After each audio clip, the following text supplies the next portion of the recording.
You're back with The Nation. This year's devastating drought is yet another reminder of just how much our economy depends on water. And it's given fresh impetus to the government's plan to overhaul the way our fresh water is managed. National is now consulting on a radical plan that could see tighter restrictions on water use, a price put on that use, and restrictions on appeals against allocation decisions, all of which, of course, has huge implications for agriculture, our electricity generators, in fact, all of us who use fresh water for either industry or pleasure. Our reporter Torben Akel visited Hawke's Bay, where a water war is looming. On a wet Tuesday in Hawke's Bay, the bureaucrats rolled into town. There are actually no secrets here. There's nothing wildly new. Trying to sell the government's freshwater reforms to a small and sometimes sceptical audience. All over the world, there's a battle over water. Wars over water everywhere. The problem is water. By the time it gets to summertime, January, gone. Now, it's the mismanagement that's happening in our areas. At the heart of the debate, this 50-page document which the government released 2 weeks ago. A bold plan to better manage what it calls our greatest natural asset. An asset which feeds the primary industries that produce 12% of our GDP and generates close to 60% of our power. A plan some fear means the privatisation of water for the benefit of a few. Please address my question. But the key sticking point at this meeting, the proposal to change the way councils would be able to make decisions when it comes to the use of their waterways. A collaborative process illustrated here with smiley-happy stakeholders, iwi and council officials, trying to reach consensus on a council plan. A process some of these Hawke's Bay locals say is less about consensus and more about sticking to a timetable. My concern is that this proposed legislation is going to enshrine a so-called collaborative process that sounds great in theory, but has a lot of flaws in practice, certainly here at the provincial level.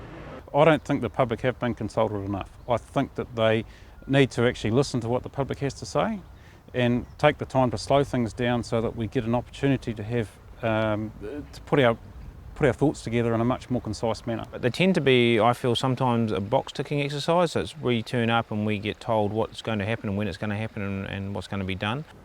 Such views derive from their regional council's community consultation over its proposed Ruataniwha water storage project. An 80-metre high dam that'll block the Makororo River here, about 50 kilometres west of Hastings. Council reports say the dam would be capable of storing up to 90 million cubic metres of water, which could then be used to irrigate about 20,000 hectares of central Hawke's Bay, making it one of the largest irrigation schemes in the country. It's promised the dam would help clean up the Tukituki River by boosting its summer flows, even though the extra dairy farming upstream would potentially bring further problems. The water quality will definitely decline if they intensify that much land. Questions also remain about the economic feasibility of the $250 million scheme. My concerns are economically is that I doubt whether the farmers can actually afford the water, to pay for the water the amount that they've been asked to, which means of course that there won't be the cash flows available to pay for the debt that the council is going to take on and also have a decent return to the investors. In spite of such reservations, the council will soon ask the government to call in the proposed dam, to declare it a project of national significance so Wellington can decide if it goes ahead. Hopefully by around about February 2014, we'll know whether the project's consented, we'll know whether it's affordable in both an on-farm financial sense as well as affordable to build, all of those things, and that's the point at which a firm decision either to build or not to build is made at that point. What's happening in Hawke's Bay can be seen as a regional microcosm of what we could soon be seeing more of nationwide. That's if the government forges ahead with plans to make the proposals in this document law. So what then are some of the key proposals in it and how might they affect you? For starters, it proposes giving councils the option of adopting the collaborative model mentioned earlier for when their water plans are being drawn up. The catch being that the right to go to the Environment Court later would be seriously curtailed unless a council veered from its plan. Restricting the role of the court will potentially mean that we've got lesser quality plans, because the court, over the 20 years that the RMA's been in existence, has developed a whole body of case law and very thoughtful decisions. If you restrict the court's role, that will reduce the quality of plans. The document also talks of requiring councils to boost their monitoring of water usage, something it acknowledges would likely mean extra costs for councils, which in turn are likely to be passed on to ratepayers. For industries, it proposes extending time limits for permits beyond the current 35 years for infrastructure like dams, and perhaps 20 years for farmers when some are now 5. A boon for dairy farmers whose set-up costs can be expensive. I guess big investment decisions need time, otherwise those decisions aren't going to be made. It also seeks to amend the process by which significant waterways can be protected with water conservation orders by allowing the Minister to refer applications back to councils.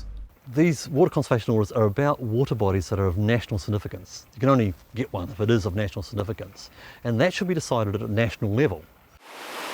It proposes minimum national standards for pollutants but sets no deadline as to when that need to be met. And fundamentally, it raises the possibility of a market-based approach to water, including auctions and tenders for permits, and incentives to use it much more efficiently with what it rather ominously calls pricing tools. Yes, it seems we could soon be paying more for what we've taken for granted for so long. And if you think you already pay for your water, think again. In Auckland's case, at least, your water care bill is for things like treatment and piping, not the water itself. And it wouldn't just affect what comes out of the taps, but what we buy at the grocery store too. Most of Hawke's Bay's fruit relies on a lake of free water underground. Paying for it could make some crops uneconomical to grow. And what's happened in our industry, the margins are so small that a significant number of members have left the industry because it's just not economically viable. And what you'll do is end up driving both croppers out of the industry and also, apple growers out. They wouldn't directly benefit either from any water from the proposed dam upstream. There, the starting price for water has been suggested at 22 to 25 cents per 1,000 litres. A council official also recently said that non-farmers might be able to buy that water. To invest in permits, he suggested, might one day be worth more than the land. I think the best way to look at that is simply to say, is the value in a contract over a long period of time, maybe 35 or more years, and certainly as a resource becomes more limited or scarce, then clearly there is.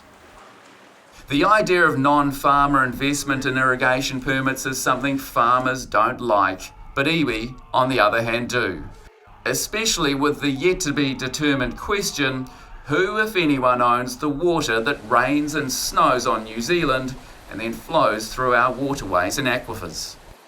We've just witnessed a handbrake, so to speak, with the Māori Council challenge to the Supreme Court over the sale of shares. And although that sale of shares is allowed to go ahead, what the Supreme Court was unanimous about, that the government must have greater respect for Māori proprietary rights, and these will be teased out or eased out or hardened up over the next few months. So we're looking forward to that part of the conversation. He says the commoditisation of water is inevitable, and for some of his people that could mean an ongoing cash flow. We are saying to the upper catchment hapu, if you had tradable rights, you wouldn't be just looking at social outcomes or environmental outcomes, you'd be looking at economic investment in those areas. So you'll have a sustainable return, an annual sustainable return, not requiring of employers to take our people on. It now remains to be seen if these proposals actually become enshrined in law. Public submissions close in 2 weeks' time, so if you want to have your say, get reading and writing. And before you complain about the idea of paying more for your water, first consider this. The more you can leave in the environment, the better off we all are, really. Yeah. So you'd be happy to pay a bit more for your water? I'm in rainwater tanks, so yeah, good as gold, bring it on.